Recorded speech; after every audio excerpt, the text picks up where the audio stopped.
So I'm Martin McCourt. I was, until about 8 years ago, I was the CEO of the Dyson global group. In the last 8 years, I've been involved in private equity, VC, startups. I'm an entrepreneur investor. I mean, wow. And there are plenty of them out there, no mistake. It depends a bit with that question because I know a lot of businesses, well, I know of at least one real good example that's lost all of its revenue, but it's a very early stage business. It's probably in maybe year two, so it's still pre-profit, but it is making revenue. It's surviving on its seed capital, and therefore it has quite a long runway.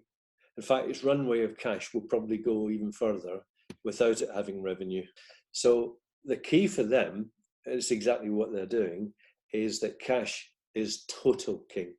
So conservation of cash, vital. So they've looked at every conceivable means of getting rid of burn, any form of cost, getting access to all of the government-sponsored schemes, furloughing staff, you name it. It's pretty obvious, but they've accessed every ounce of that help to try to get that cost of trading down. And the picture they've ended up with is that their cash position at the end of the budget year they're in will actually be a little bit better than it was with them having the revenue. I've always been a massive fan of ideas. When I give talks, I usually talk about idea being the lifeblood of any business. Well, look at the business I was involved with. It's all about ideas, thinking out of the box and imagining where you could go, where you could be. Ideas, ideas, ideas. Now, with something like this that's going on, whether you're already in business or whether you're working your head through a startup, this is a terrific time to be able to think very, very clearly about, right, what is the best way for me to proceed here? Maybe the business model that I've got, maybe for me to challenge it and think, hang on a minute, COVID or not, does this model really make commercial sense? Is this scaling in the way that I wanted to? Why not? What is wrong with it? And here we have an opportunity. It's like a high performance car has suddenly been taken off the road for as much time as we want to examine it in the garage. I can get my idea off and into its garage and have a really good look under the hood and figure out, when I'm ready to reactivate this business, are there things that I can do that will make it a better prospect than it was before lockdown? Lots of people ask me that question about scaling up. In fact, it's very rare that you find a business not thinking about how that scale up. Now, this is quite interesting because when you scale up a business, it isn't just the lovely stuff that scales up, the lovely stuff being revenue, margins, profit, all the good activity. When you scale up a business, you're effectively multiplying its activity base. And all of the problems, pressures, little niggles, things that are wrong, they scale up too. The demands scale up, the pressure, the risk, everything scales up. So I do work quite a lot actually with businesses who are scaling up, and we do some fundamental things. The first one is to make sure that we've really figured out where there are weaknesses in our business. Quite often, this might be perhaps some teething problems around the product, particularly if it's a manufactured product, but it can also be if it's a fintech product.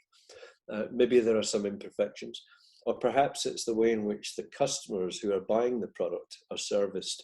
So I always like to just point out to these young entrepreneurs, well, before you go and scale this business up, if you've got 5 or 6% defect rate now, that is going to explode if you don't solve those problems now before you start the scale up process.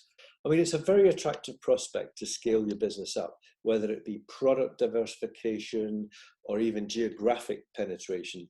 At Dyson, we kind of did both. And building scale and so on. And high risk, high reward models, I love them. I love them. But it is not for the faint hearted. And it's about really figuring out, particularly when businesses are looking to diversify from their core in order to scale.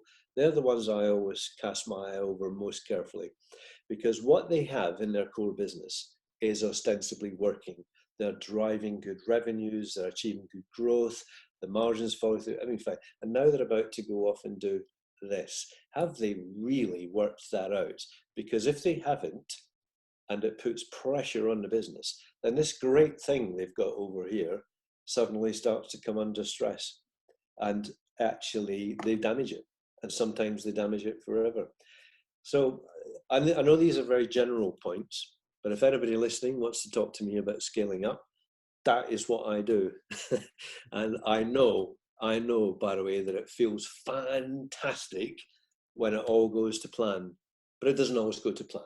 I personally think firms should be really careful about overreacting to this terrible state of affairs that we're confronting. I'll tell you what I mean by that. And I'm not talking about the firms who've spotted an opportunity to capitalize, and I know 2 or 3 of them, on the disasters around us, maybe by manufacturing visors or PPE or whatever. I'm not talking about those. What I'm saying is that businesses that are thinking, oh, we better change our business model here because of all this that's going on. Think of it this way. You know, there's talk that maybe there won't be a vaccine. Now, I'd obviously love, like anybody else would, that we had a vaccine for this horrible virus. But I've now got that in my head as we might not have a vaccine. In my lifetime, we might not have a vaccine, because it helps me to then ask simple questions. Well, does that mean that children are never going to go back to school? Does that mean that I'm never going to go to the cinema? Or I'm never going to have a meal in a restaurant? Or that I'm not going to be able to help those businesses that I've been helping to market their goods overseas? Negative, negative, negative to all of those. It means simply that I don't want to oversimplify it, but I'm tempted. It means that we have to find a pathway through. And I would say that the opportunity for overseas selling as part of my scale-up process will be as profound as it was before COVID. There may be some particular challenges around it, but those challenges won't be there forever. We will find a way. So back to the ideas point that we were talking about earlier. If your business has the potential to scale up in the home market and overseas with new product ideas, services, or whatever, then we'll find a way around the challenges. There will be a way around them. So get on with it and plan for that, because that's the way to go in my view. I happen to be the chairman of an e-bike prototype company, a technology company. We are developing an e-bike drivetrain system that will be incorporated into the frame of all the big branded bikes, right? COVID has sent the cycling industry into a new stratosphere. It's unbelievable. And very much with it, the market for alternative energy. So any investors who've got some investment capital, who haven't got all colly-wobbly because of COVID and reined it all in, who are still prepared to take risks and reap rewards, it's obvious that there will be a very good eye given to those alternative businesses that may capitalize on this new world. So anything maybe in the pharmaceutical, testing, protective clothing, the way that we move around, anything of that nature is going to be great. But you know, generally, I think that opportunities for investors, I'm afraid, particularly for those who are looking to, on the sales side of their businesses, investors looking to buy in, there are some amazing opportunities out there, because the value of just about every asset has dropped. Just about everyone has. So that means as an investor, and I'm an angel investor, I'm very much in with other entrepreneurial bodies, we're picking up deals at a better price than we could previously. Now, of course, there'll be people listening to this thinking, yeah, but you're taking a lot more risk, aren't you? Yes, but I haven't actually found, and I'm not even looking for, a risk-free way of investing. I think part of the fun is that we identify things which very often are high risk, but the returns can be phenomenal. So why should I cease my activity unless it's very conventional, traditional investment activity, and I'm looking at bonds and I'm thinking, nah.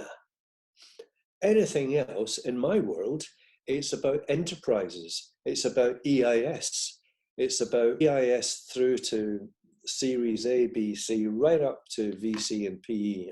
I'm involved in all of it. And I think, I mean, I know there's a lot of caution around there, but there's certainly plenty of appetite amongst the right kind of investors to invest. Big opportunities out there.